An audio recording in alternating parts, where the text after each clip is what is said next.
often we hear people saying that हमारे forefathers, they used to move so much, and that is why probably they were fitter. And even all the research that has been done on blue zones, on people who are able to live a very very long healthy life, movement is at the core of it. So it's established pretty much.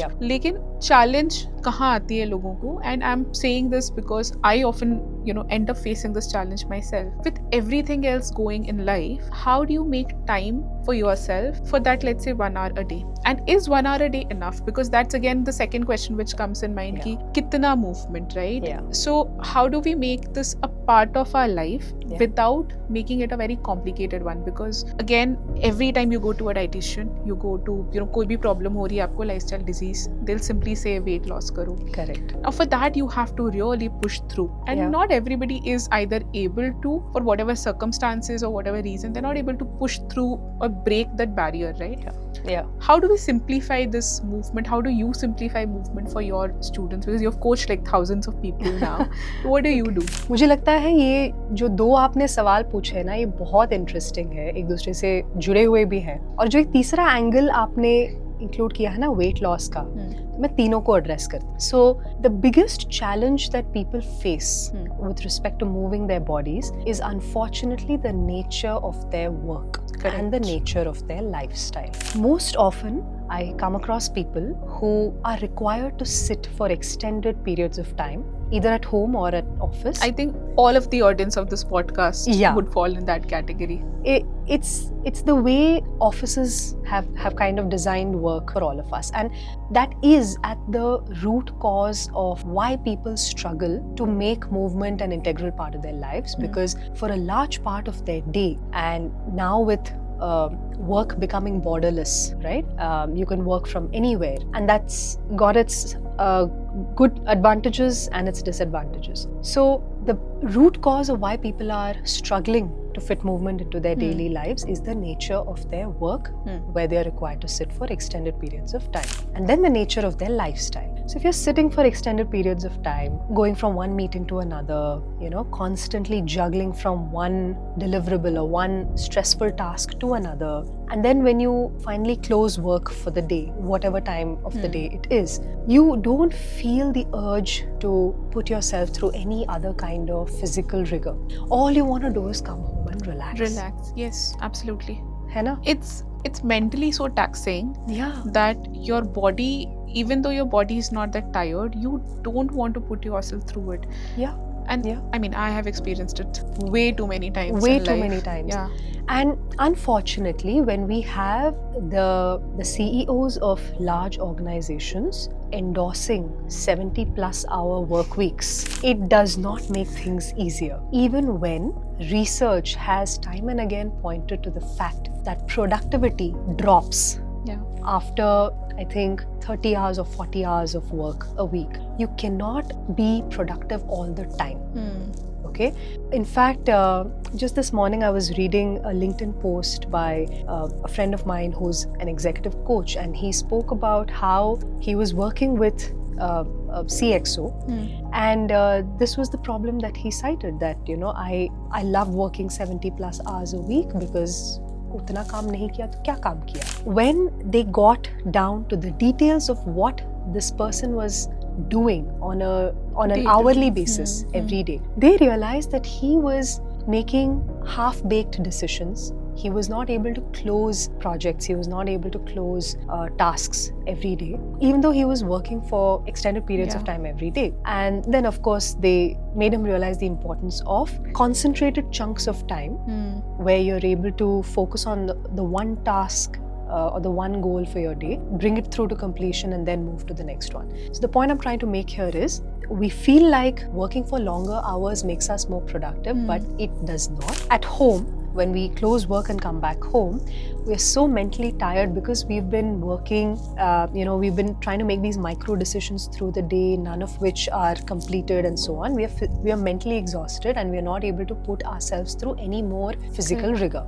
When we speak of weight loss, the biggest factor that influences weight loss is your nutrition. It starts from nutrition. Okay. And then you supplement the weight loss with good sleep, stress management, and exercise.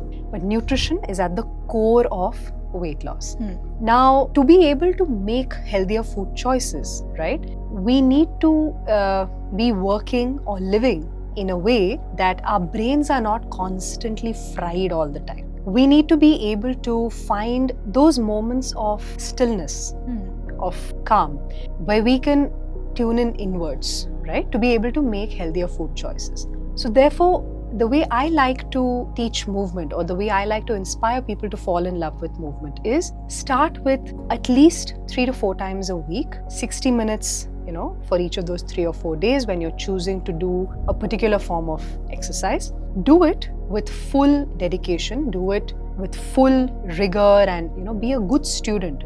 Whether you're learning from me, whether you're learning from someone else, whether you're going to a gym, whether you're going to a dance class, whether you're learning martial arts, whatever is your preferred form of movement, learn it with full intention. Immerse yourself into it. Every day, make it a point to be as active as you can through the day.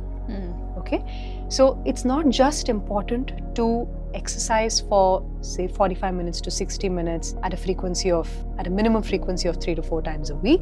What is more important is to remain active throughout the day. I mean, think about it, right?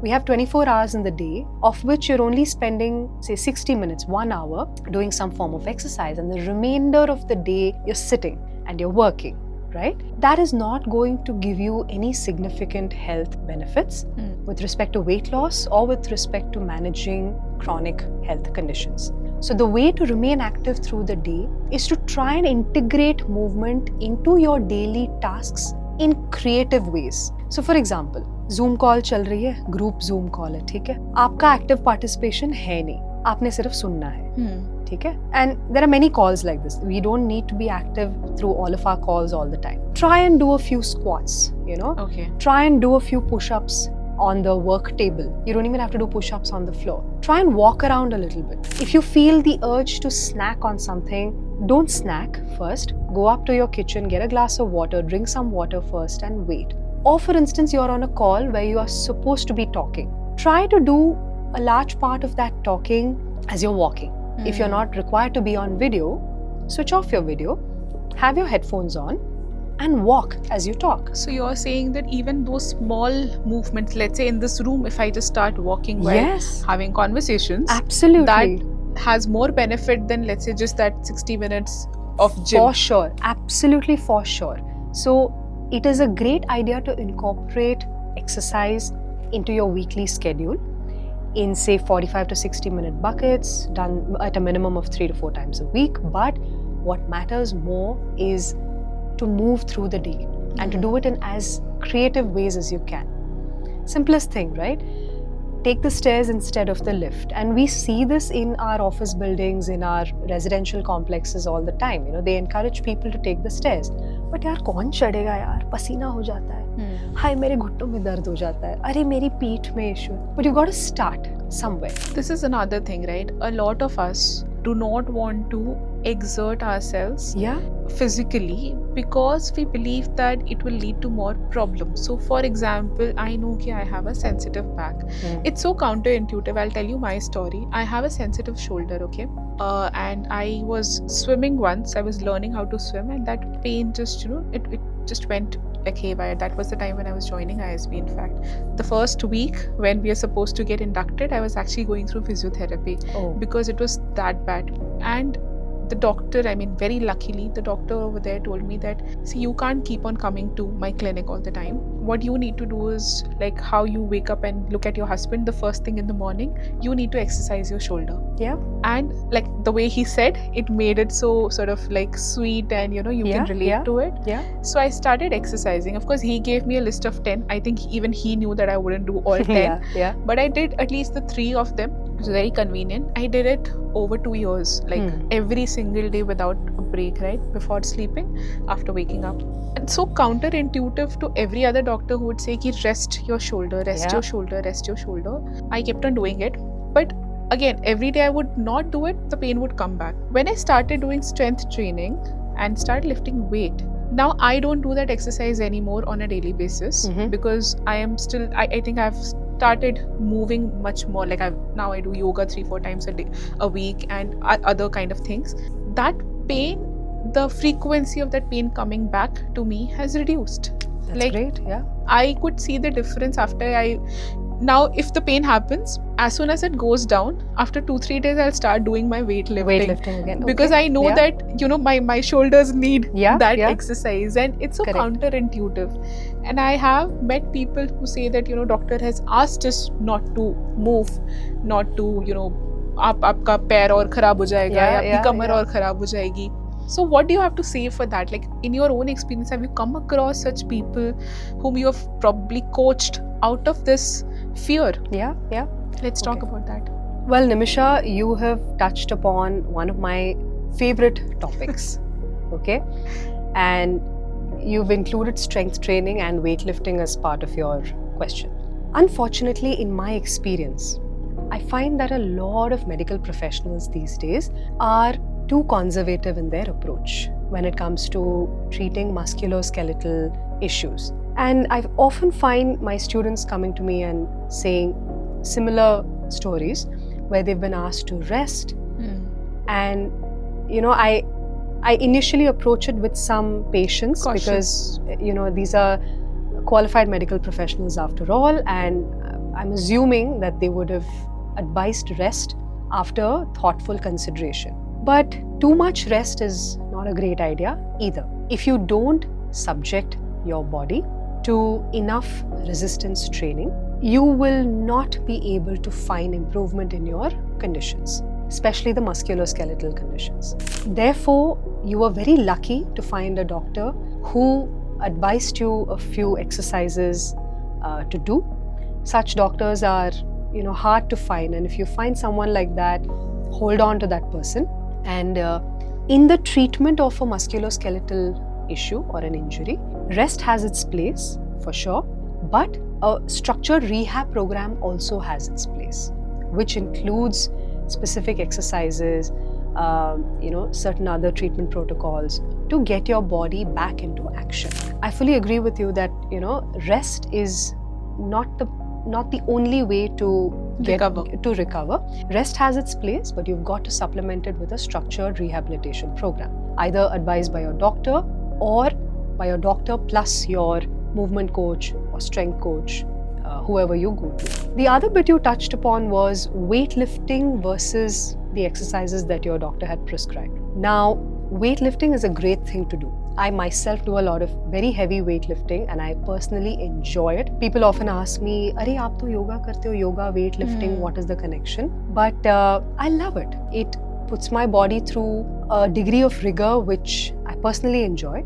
And as I had mentioned earlier, that whenever you're learning something from a coach, you must immerse yourself into it. So when I learned weightlifting from my coaches, I immersed myself into the whole process. I learned everything so well that I now have a very sharp awareness of how much to lift, when to stop, how to bail out of a heavy lift, and so on and so forth. So weightlifting does have its place. And in your own experience, you've said that it made you feel better in your condition, and it's a great idea.